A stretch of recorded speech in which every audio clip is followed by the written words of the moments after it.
Si ton PEA ressemble à ça après un an, tu fais déjà mieux que 90% des gens. J'analyse le PEA d'une abonnée. Elle a investi environ 4600 € en un an. A priori, elle fait du DCA, et ça, c'est déjà une excellente stratégie. Aujourd'hui, son portefeuille affiche une croissance de plus 9%, soit plus 400 € de gain. Franchement, c'est un début très solide, notamment pour un PEA.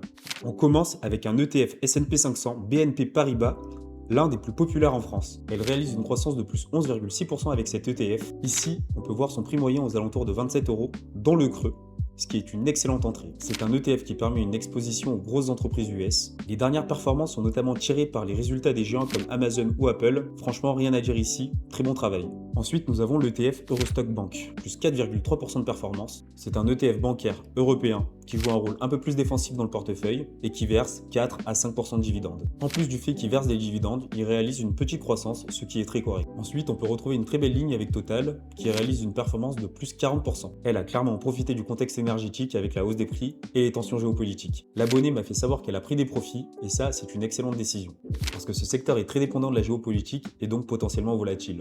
Et pour terminer, la seule action en rouge, Novo Nordisk. Elle réalise une performance négative de moins 23%. Mais attention, c'est pas forcément catastrophique. Elle a un prix moyen de 46 € quand l'action est à 35 € actuellement. Cette baisse est notamment liée aux pressions réglementaires aux États-Unis et à la concurrence, notamment avec Eli Lilly. Mais derrière tout ça, l'entreprise continue à réaliser d'incroyables résultats. Personnellement, j'ai une vraie conviction sur ce dossier à long terme. Globalement, on a un portefeuille bien construit et plutôt bien diversifié avec de l'US, de l'Europe, de l'énergie, de la finance et de la santé. On a également une bonne stratégie avec du DCA et de la prise de profit. Si tu veux d'autres analyses, n'hésite pas à t'abonner.